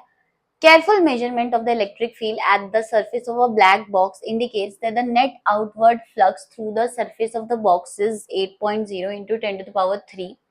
What is the net charge inside the box? Okay, तो यहाँ पे नेट आउटवर्ड फ्लक्स लिखा है, तो बेटा इस चीज से कंफ्यूज नहीं होना कि आउटवर्ड फ्लक्स लिखा है मतलब इनसाइड चार्ज नहीं होगा, बाहर होगा. जो अंदर चार्ज है उस क्यूब के, उसकी वजह से ही बाहर क्या आ रहा है, फ्लक्स आ रहा है. ठीक है, इसीलिए हम उस चार्ज को इंक्लूड कर सकते हैं उसके अंदर. तो जो हमारा फॉर्मूला है फ्लक्स का गॉस लॉ के अकॉर्डिंग वो क्या होता है, क्यू अपॉन एप्सिलॉन नॉट. ठीक है, जो फ्लक्स बॉक्स के बाहर जा रहा है वो अंदर जो चार्ज रखा है उसकी वजह से ही जा रहा है. ठीक है, तो यहाँ पे क्यू कितना हो जाएगा, five into epsilon naught. Five की वैल्यू, फ्लक्स की वैल्यू कितनी दी है, 8.0 इंटू मतलब 8 ही लिख लो, 8 into 10 to the power 3. And epsilon naught की वैल्यू कितनी होती है, 8.8 इंटू 10 टू द पावर -12. ठीक है, तो जब आप इसको सॉल्व करोगे तो कितना आएगा, charge approx 7.08 into 10 to the power -8 coulombs. इसको सॉल्व कर लेना, बस इसको इससे मल्टीप्लाई करना है एंड 10 की पावर को डिसॉल्व करना है. ठीक है, नेक्स्ट पार्ट में क्या बोला है, if the net outward flux through the surface of the box were zero. उसने बोला कि अगर नेट आउटवर्ड फ्लक्स जीरो हो गया, ठीक है, जो हमें क्वेश्चन में दिया हुआ था उसको जीरो कर दो. Could you conclude that there were no charges inside the box. क्या आप कह सकते हो कि अंदर कोई चार्ज नहीं था. तो इसका आंसर क्या है, no, we can not say that there are no charges at all inside the box. We can only say that the net charge inside the box is zero. देखो ये बॉक्स है हमारे पास, ठीक है. अभी उन्होंने पहले पार्ट में ये बोला कि बाहर से फ्लक्स है, बाहर का जो फ्लक्स है ना उसकी वैल्यू दी है, तो बाहर का फ्लक्स तो इसकी वजह से भी आ सकता है, इनसाइड चार्ज की वजह से, राइट. मतलब क्यू एन क्लोज होना चाहिए कुछ भी. बट उन्होंने बोला कि मानो कि बाहर कोई फ्लक्स नहीं है, बाहर कोई भी फ्लक्स नहीं है, तो क्या आप ये कह सकते हो कि बॉक्स के अंदर कोई चार्ज नहीं रखा. अगर बाहर का फ्लक्स जीरो है तो क्या हम ये कह सकते हैं कि बॉक्स के अंदर कोई चार्ज नहीं है, नहीं. हम ये नहीं कहेंगे कि बॉक्स के अंदर कोई चार्ज नहीं है, हम ये बोलेंगे कि जो नेट चार्ज है वो जीरो है जिसकी वजह से फ्लक्स जीरो आ रहा है.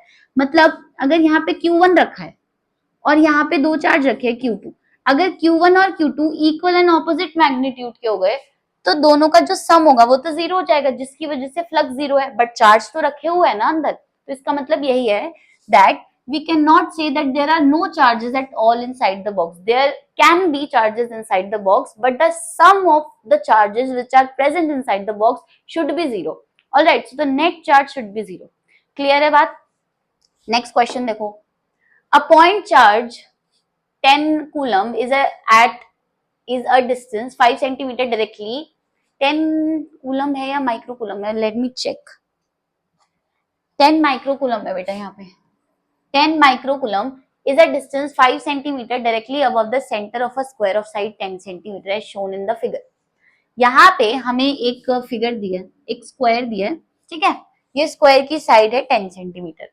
इस स्क्वायर के बिल्कुल मान लो ये स्क्वायर है, ठीक है. इस स्क्वायर के बिल्कुल ऊपर 5 सेंटीमीटर डिस्टेंस पे हमने यहाँ पे एक चार्ज रख दिया 10 माइक्रोकूलम का, ठीक है. तो आपको क्या बताना है, what is the magnitude of electric flux through the square. इस स्क्वायर के सरफेस से कितना इलेक्ट्रिक फ्लक्स पास होगा आपको उसका मैग्नीट्यूड बताना है.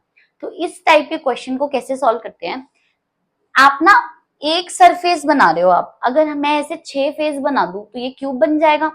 देखो क्यूब भी तो यही होता है ना कि 6 स्क्वायर को कंबाइन करके एक क्यूब बनता है ना. तो अभी यहाँ पे मान लो कि एक फेस है, अगर मैं ऐसे करके बना दूं,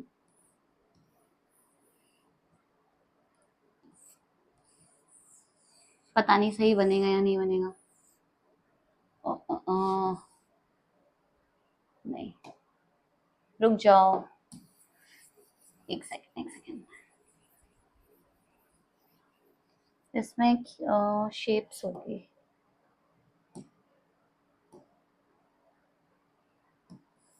देखो. हाँ अब सही है. हमें क्वेश्चन में एक स्क्वायर दिया, मतलब ये सिर्फ ये चीज दी है, ठीक है. और बोला कि इसकी साइड है 10 सेंटीमीटर और इसके ऊपर यहाँ 5 सेंटीमीटर डिस्टेंस पे हमने एक चार्ज रख दिया 10 माइक्रोकूलम. इतनी बात क्लियर है. ये बाकी 6 सरफेस मैंने खुद से बनाए 5 सरफेस। क्यों बनाए मैंने 5 फेस? क्योंकि अभी यहाँ पे फ्लक्स का जब मैं गॉस लॉ नहीं लगा सकती इस वाले उसमें, क्यों इस फिगर में मैं गॉस लॉ नहीं लगा सकती? क्योंकि कोई भी चार्ज एनक्लोज्ड नहीं है ना, उसके अंदर तो कोई चार्ज नहीं है, इसीलिए जो फ्लक्स होगा वो मैं डायरेक्टली कैलकुलेट नहीं कर सकती। बट यहाँ पे जब मैंने क्यूब बनाया तो क्यूब से मैंने क्या किया कि अब इस क्यूब के अंदर ये 10 माइक्रोकूलम का चार्ज आ गया, तो मतलब ये जो 10 माइक्रोकूलम है ये क्यू एनक्लोज्ड बन गया यहाँ पे, है ना।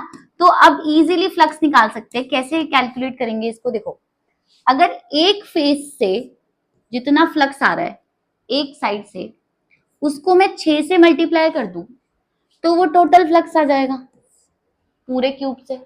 समझ आई बात? एक साइड से जितना फ्लक्स आ रहा है उसको मैं 6 से मल्टीप्लाई कर दूं तो पूरे क्यूब का फ्लक्स आ गया। अब यहाँ पे गॉस लॉ लगा दो, वो क्या होता है? Q enclosed upon epsilon naught. अब इसे भूल जाओ।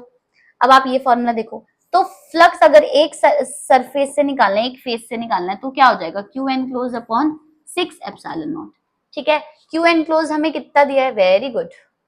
क्यू एन क्लोज हमें दिया है 10 microcoulomb, so 10 into 10 to the power minus 6 upon 6 into epsilon naught 8.8 into 10 to the power minus 12। जब आप इसे सॉल्व करोगे तो कितना आएगा आपका flux to one surface? 1.88 into 10 to the power 5, और इसकी यूनिट क्या हो जाएगी? Newton metre square per coulomb. समझ आई ना मेरी बात? इस वाले में जो फिगर हमें दी हुई थी इसमें हम क्यू एन क्लोज नहीं निकाल सकते थे कुछ भी, है ना, क्योंकि वो फिगर के अंदर थोड़ी है, वो उस शेप के उस सरफेस के अंदर थोड़ी है चार्ज, वो तो 5 सेंटीमीटर ऊपर रखा हुआ है। समझ आई बात? बट इसमें जब हमने क्यूब बना दिया इसको, इसमें 5 फेस और ऐड करके, तो अब ये क्यूब के अंदर हो गया ये वाला चार्ज। तो फिर बस ट्रिक ये लगाइए कि एक सरफेस से जितना फ्लक्स निकल रहा है उसको 6 से मल्टीप्लाई करेंगे तो टोटल फ्लक्स आ जाएगा। अब टोटल फ्लक्स का ये फॉर्मूला होता है क्यू अपॉन एप्सिलॉन नॉट। तो फिर इसको इक्वेट करके हमने आंसर निकाल दिया। Next question. Okay, a point charge of 2 coulomb is at the center of a cubic Gaussian surface 9 centimeter on the edge. What is the net electric flux to the surface? देखो ये उस question का same मतलब similar question है, but उस question में हमें क्या दिया हुआ था? उस क्वेश्चन में हमें स्क्वायर दिया था, इसमें ऑलरेडी क्यूब दे दिया, इसमें ऑलरेडी क्यूब दे दिया। अब हमें 6 से डिवाइड करने की जरूरत नहीं है। क्या बोला है? देखो, a point charge 2 coulomb is place at the centre of a cube cubical surface. इस क्वेश्चन में ऑलरेडी हमें क्यूब दिया है और उसकी 9 सेंटीमीटर ऑन एज, यहां से लेकर यहां तक 9 सेंटीमीटर डिस्टेंस पे एक चार्ज रख दिया हमने 2 कूलम। ये 2 माइक्रोकूलम तो नहीं है क्वेश्चन में, 2 माइक्रोकूलम है। ठीक है, 2 माइक्रोकूलम है, इसको सही कर लेना। यहाँ पे आपकी तो एनसीईआरटी में सही होगा 2 माइक्रोकूलम। ठीक है, 9 सेंटीमीटर ऊपर रख दिया हमने इसको। तो यहाँ पे what is the net electric flux? अब देख रहे हो पिछला क्वेश्चन, उसमें सरफेस जो हमें दे रखा था उसमें हमने खुद से क्यूब बनाया, बट यहाँ पे क्यूब ऑलरेडी है तो अब हमें कुछ बनाने की जरूरत नहीं है। अब तो क्यू एन क्लोज हमारा डायरेक्टली क्या है? क्यू एन क्लोज 2 माइक्रोकूलम है, तो हमारा जो फ्लक्स आएगा वो simple Q enclose upon epsilon naught हो जाएगा। तो ये Q enclose 2 into 10 to the power minus 6, epsilon naught का फॉर्मूला पुट कर दो 8.85 into 10 to the power minus 12। आप जब इसको सॉल्व करोगे तो आपका आंसर कितना आएगा? 5 will be approx 2.26 into 10 to the power 5 newton metre square per coulomb. ये आपके फ्लक्स की वैल्यू आएगी। ठीक है, तो ये वाला इजी था उस वाले से, है ना, उसमें हमें थोड़ा सोचना पड़ रहा था, बट इसमें हमने डायरेक्टली फॉर्मूला लगा दिया। नेक्स्ट क्वेश्चन, ये 1.18 था, हाँ 1.19। A point charge causes an electric flux of minus 1.0 into 10 to the power 3 to pass through a spherical Gaussian surface of 10 centimeter radius centered on the charge. Okay, if the radius of the Gaussian surface were doubled, how much flux would pass through the surface and what is the value of the point charge? इसमें यही question है ना। आपको क्या बोला है कि a point charge causes an electric flux, flux की वैल्यू दी है आपको कितनी? -1.0 into 10 to the power 3 to pass through a spherical Gaussian surface of 10 centimeter radius centered on the charge। आपको रेडियस कितना दिया है, 10 सेंटीमीटर का रेडियस दिया है, ठीक है। और ये क्या है, इलेक्ट्रिक फ्लक्स की वैल्यू। ये आपको स्फेयर दिया है जिसका रेडियस है 10 सेंटीमीटर। बेटा क्या बोला, अगर रेडियस को डबल कर दो, how much flux would pass through the surface. अगर रेडियस को डबल कर देंगे तो फ्लक्स चेंज होगा ही नहीं, क्योंकि गॉसियन जो फ्लक्स का फॉर्मूला होता है गॉस लॉ के अकॉर्डिंग, वो क्या होता है, Q enclose upon epsilon naught. अब जितना चार्ज इसने एनक्लोज किया हुआ था, क्यू एनक्लोज, वो तो चेंज नहीं किया ना। तो गॉस लॉ के फॉर्मूला में कहीं पे भी रेडियस का तो जिक्र ही नहीं है, रेडियस का जिक्र ही नहीं है ना। तो Q enclose upon epsilon not, बस ये फॉर्मूला लगना है। तो रेडियस का जिक्र नहीं है, तो रेडियस को आप 2 टाइम्स करो, 3 टाइम्स करो, फ्लक्स सेम रहेगा, फ्लक्स चेंज नहीं होगा, ठीक है। अगर क्यू एनक्लोज को चेंज करता, डबल करता, हाफ करता, तो हमारा फ्लक्स चेंज होता। तो फिर इसका आंसर क्या होगा, it remains the same, remains the same. और नेक्स्ट पार्ट में आपसे पूछा है कि पॉइंट चार्ज की वैल्यू बताओ, तो ये ए पार्ट का आंसर था। बी पार्ट में क्या पूछा है, तो क्यू एनक्लोज कितना हो जाएगा, 5 इंटू एप्सिलॉन नॉट। 5 की वैल्यू -1.0 इंटू 10⁻3, एप्सिलॉन नॉट की वैल्यू पुट कर दो 8.85 इंटू 10⁻12, ठीक है। इसको जब आप सॉल्व करोगे तो आपका अप्रोक्स आंसर यही आएगा, कितना होगा, -8.85 नैनो कूलम क्यू एनक्लोज्ड, ठीक है। ये तो यही रहेगा, है ना। और बस ये 10 की पावर्स को सॉल्व कर देना, तो 10 की पावर -9 आएगा यहाँ पे सॉल्व करने पे, और हमारा 10 की पावर -9 क्या बन जाता है, नैनो बन जाता है, ठीक है। तो ये हमारा पूरा सॉल्यूशन हो गया। Next question, question number 1.20। A conducting sphere of radius 10 centimetre has an unknown charge. एक स्फीयर है जिसका रेडियस कितना है, 10 सेंटीमीटर, उसके पास एक अननोन चार्ज है, ठीक है। If the electric field 20 centimetre from the center of the sphere is, बेटा इसका रेडियस 10 सेंटीमीटर है, बट इलेक्ट्रिक फील्ड हमें 20 सेंटीमीटर के डिस्टेंस पे दे रखी है, कितनी वैल्यू की, 1.5 इंटू 10⁻3 न्यूटन पर कूलम। ये हमारा स्फेयर है। तो ये स्फेयर जब हम पढ़ते हैं तो उसके 3 केस पढ़ते हैं, inside, on the surface and outside. तो ये पॉइंट पी जो है जिसपे इलेक्ट्रिक फील्ड दे रखी है, जो 20 सेंटीमीटर दूर है, रेडियस 10 सेंटीमीटर है, तो ऑब्वियसली 20 सेंटीमीटर तो भारी लाई करेगा ना यहाँ पे। तो यहाँ पे हमको क्या दिया हुआ है, इलेक्ट्रिक फील्ड की वैल्यू दी है, समझ आ गई बात। हमसे क्या पूछा है, एंड पॉइंट रेडियली इनवर्ड, जो इलेक्ट्रिक फील्ड है वो अंदर की तरफ पॉइंट कर रही है, inwards. So what is the net charge on the sphere. तो जब भी ऐसा केस होता है कि इलेक्ट्रिक फील्ड जो होती है आउटसाइड द सरफेस दिया होता है, तो हमारा फॉर्मूला क्या होता है, k Q upon R square. R मतलब कैपिटल आर रेडियस होता है हमेशा 10 सेंटीमीटर, स्मॉल आर होता है जो डिस्टेंस होता है, तो 20 सेंटीमीटर, ठीक है। तो बस वैल्यू पुट कर दो आप, आपको चार्ज की वैल्यू चाहिए।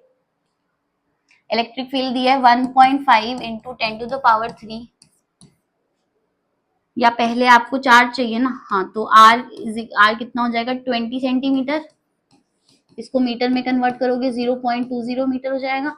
तो इसका स्क्वायर है तो 0.20 का स्क्वायर अपॉन के की value 9 into 10⁻9 is equal to Q.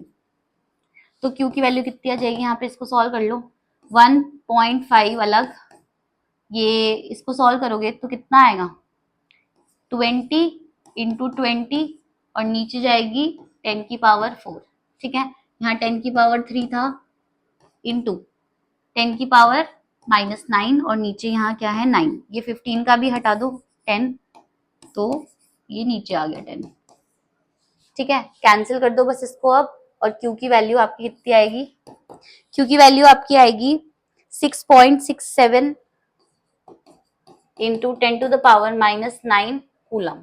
तो 10 की पावर -9 को कितना लिखता है बेटा, नैनो कूलम। अब आपसे अब ये तो बता दिया कि चार्ज का मैग्नीट्यूड क्या है, अब चार्ज का साइन क्या है। आपको क्या बोला है कि इलेक्ट्रिक फील्ड इनवर्ड्स पॉइंट कर रही है, तो जब भी कोई चार्ज अगर पॉजिटिव होता है तो इलेक्ट्रिक फील्ड बाहर की तरफ पॉइंट करती है, उसका रिपेलिंग नेचर होता है। बट अगर वो चार्ज नेगेटिव है तभी वो अंदर की तरफ अट्रैक्टिव नेचर होगा ना इसका। तो यहाँ पे जो हमारा चार्ज होगा वो कैसा होगा, नेगेटिव, नेगेटिव चार्ज। ठीक है, आई होप दैट्स क्लियर। ये फॉर्मूला आपको पता होना चाहिए था। Next question 1.21, a uniformly charged conducting sphere of 2.4 meter diameter has a surface charge density of 80, find the charge on the sphere। okay, सबसे पहले हमें क्वेश्चन में क्या दिया है, एंड सेकंड पार्ट में पूछा है what is the total electric flux leaving the surface of the sphere. बेटा हमें एक स्फीयर दिया है और उसका डायामीटर दिया है कितना, 2.4 मीटर, तो इसका रेडियस कितना हो जाएगा, रेडियस हो जाएगा 2.4 divided by 2 which is 1.2 metre. इतनी बात क्लियर है।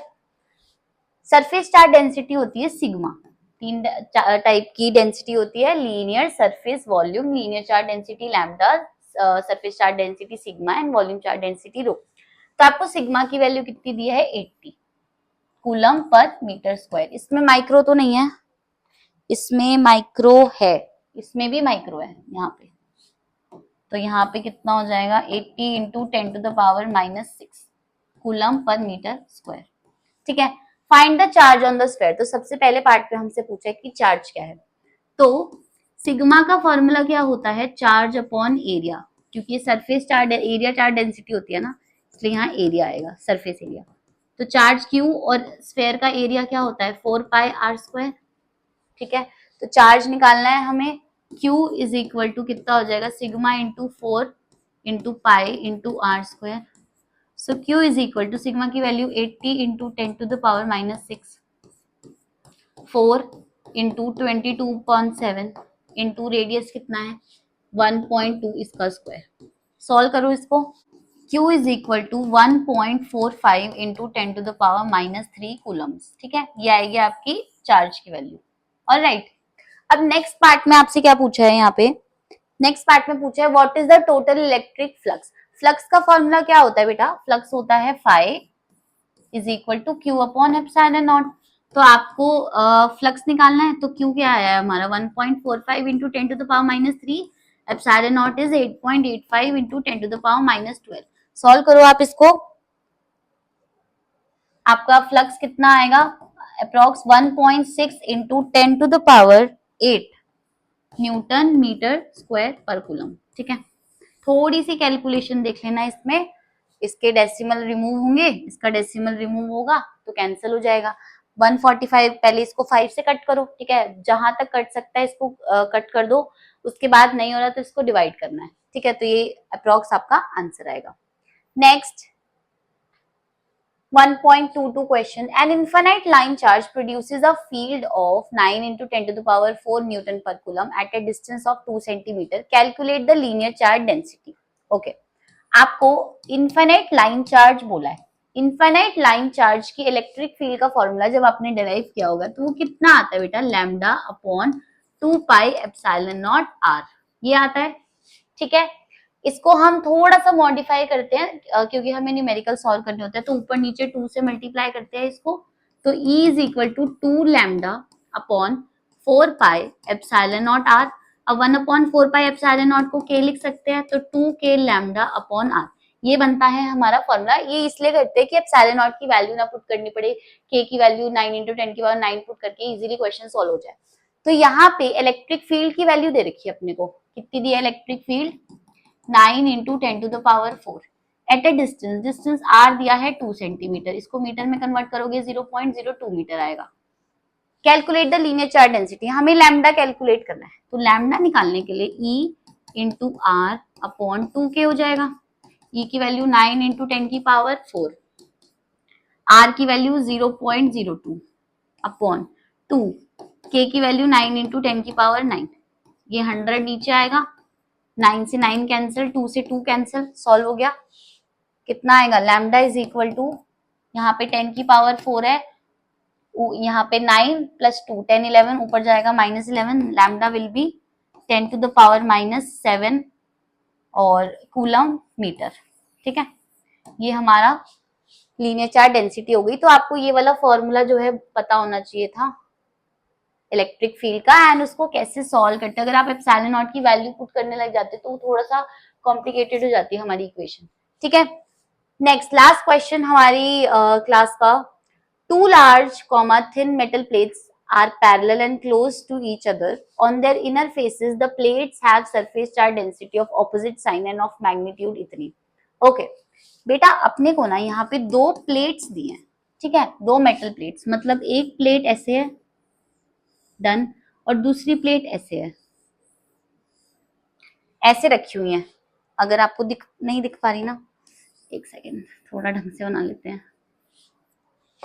इसमें शेप में आता है क्या? हाँ आता तो है. एक ये है, छी, ऐसे ही बना देती हूँ मैं. थोड़ा समझ जाना कि ऐसे पैरेलल रखी हुई है. अब सही आई गेस. हाँ, मतलब समझ जाओ कि ऐसे रखी हुई हैं ये प्लेट्स, ठीक है. तो क्या बोला है हमें, या फिर थोड़ा ढंग से और बनाए क्या? ये ड्राइंग सीख लेनी चाहिए थी मुझे बचपन में. अब तो ठीक होगा, इससे बेटर मुझसे एक्सपेक्ट मत करना, इससे बेटर नहीं बन सकता मुझसे. तो फिर काम चला लो इसी से, ठीक है. मतलब ये दो प्लेट्स ऐसी रखी हुई हैं, है ना. Two large thin metal plates are placed parallel and close to each other. On their inner faces the plates have surface charge density of opposite sign. बेटा इनके फेस पे, यहाँ पे सरफेस चार्ज डेंसिटी है. इस पे अगर पॉजिटिव सिग्मा है तो इस पे नेगेटिव सिग्मा है, ठीक है. यहाँ लिख रखा है ऑपोजिट साइन, और मैग्नीट्यूड सेम है. मैग्नीट्यूड ये दे रखा है सिग्मा कितना, 17.0 इंटू 10 टू द पावर -22, ठीक है. आपको इलेक्ट्रिक फील्ड निकालनी है सबसे पहले outer region of the first plate. ये फर्स्ट प्लेट है, आउटर रीजन का मतलब यहाँ पे कहीं पे, इसके बाहर. तो इस प्लेट की वजह से, अब प्लेट की वजह से जो इलेक्ट्रिक फील्ड होती है ना, उसका फॉर्मूला आपको पता होना चाहिए, वो होता है सिग्मा अपॉन 2 एप्सिलॉन नॉट, है ना, जब हम डेरिवेशन करते हैं गॉस लॉ की एप्लीकेशन. तो यहाँ पे डिस्टेंस का कोई रोल नहीं है, कितने भी डिस्टेंस पे रखो वैल्यू सेम है, डिस्टेंस का कोई रोल नहीं है यहाँ पे. तो ये फर्स्ट प्लेट है, ये सेकंड प्लेट है. फर्स्ट प्लेट पॉजिटिव है ना, तो इसकी वजह से रिपेलिंग नेचर आएगा फर्स्ट की वजह से, और सेकंड की वजह से क्या आएगा, अट्रैक्टिव, क्योंकि नेगेटिव है. तो जो टोटल इलेक्ट्रिक फील्ड होगी ए पार्ट की, वो कितनी हो जाएगी, E1 माइनस E2, और दोनों सेम है क्योंकि दोनों का formula sigma upon 2 epsilon not है. सिग्मा की वैल्यू तो सेम है दोनों प्लेट्स की, एप्सिलॉन नॉट भी सेम है, और 2 तो कांस्टेंट है. तो ये कितनी हो जाएगी, 0. आई बात समझ. Next, in the outer region of the second plate. अब सेकंड प्लेट के आउटर रीजन में निकाल लो, सेकंड प्लेट के आउटर रीजन में निकालो, यहाँ पे. तो इधर इस रीजन में क्या होगा, जो ये सेकंड प्लेट है इसकी वजह से अट्रैक्टिव नेचर होगा, और फर्स्ट प्लेट की वजह से रिपेलिंग नेचर होगा. तो फिर से बी पार्ट में जो नेट इलेक्ट्रिक फील्ड होगी वो E2 माइनस E1 हो जाएगी, और फिर से वो 0 हो जाएगी, ठीक है. सी पार्ट में बोला है आपसे बिटवीन द प्लेट्स, यहाँ पे कोई पॉइंट है. अब देखो अब क्या होगा, फर्स्ट प्लेट की वजह से रिपेलिंग नेचर E1 इधर, सेकेंड प्लेट की वजह से अट्रैक्टिव नेचर E2 इधर. तो अब दोनों फील्ड सेम डायरेक्शन में हो गई, तो जो E होगा वो कितना होगा, E1 प्लस E2, ठीक है. वैल्यू पुट करो दोनों की. पहले तो ये क्या हो जाएगा, सिग्मा अपॉन 2 एप्सिलॉन नॉट, और ये भी कितना हो जाएगा, सिग्मा अपॉन 2 एप्सिलॉन नॉट. तो ये कितना बन जाएगा, sigma upon epsilon not. LCM लेके सिग्मा की वैल्यू पुट करो. सिग्मा की वैल्यू अपने को कितनी दी है क्वेश्चन में, 17 इंटू 10 की पावर -22, और एप्सिलॉन नॉट की वैल्यू कितनी होती है, 8.85 इंटू 10 टू द पावर -12. जब आप इसको सॉल्व करोगे तो आपकी जो इलेक्ट्रिक फील्ड आएगी वो कितनी आएगी, 19.2 into 10 to the power -10 newton पर कूलम. ये आपकी इलेक्ट्रिक फील्ड आएगी बिटवीन द प्लेट्स वाले पे, ठीक है. सो ये पूरे 23 क्वेश्चंस हमने करे हैं सॉल्व, एंड आई होप कि आपको सारे कॉन्सेप्ट्स क्लियर हो गए हो. अगर नहीं हुआ है तो एक बार दोबारा से वो क्वेश्चन देख लो, नहीं तो, और दोबारा नहीं हुआ तो प्लीज कमेंट बॉक्स में मुझे बता दो कि ये नहीं हुआ. मैं नेक्स्ट क्लास में वो क्वेश्चन सेम आपसे डिस्कस करूंगी, एंड प्रैक्टिस करते रहो अपनी साथ साथ, ठीक है. ये एनसीईआरटी बहुत ज्यादा इंपॉर्टेंट है, क्योंकि इसमें बहुत ऐसे कॉन्सेप्ट्स है जो कहीं और कॉन्सेप्ट्स नहीं है। तो थ्योरी वाला लेक्चर अगर आपने नहीं देखा एनसीईआरटी लाइन बाय लाइन, तो वो भी देख लेना, इससे प्रीवियस वीडियो थी। एंड आज की क्लास तो बहुत ज्यादा इंपॉर्टेंट है। नोट्स आपके डिस्क्रिप्शन में आपको मिल जाएंगे, सो चैनल सब्सक्राइब जरूर कर देना, ठीक है, क्योंकि ऐसी बहुत सारी वीडियोस आने वाली हैं अब आगे जाके, बहुत इंपॉर्टेंट रहने वाली है आपके एग्जाम्स के लिए। सो बहुत जल्द मिलते हैं नेक्स्ट वीडियो में। Till then bye.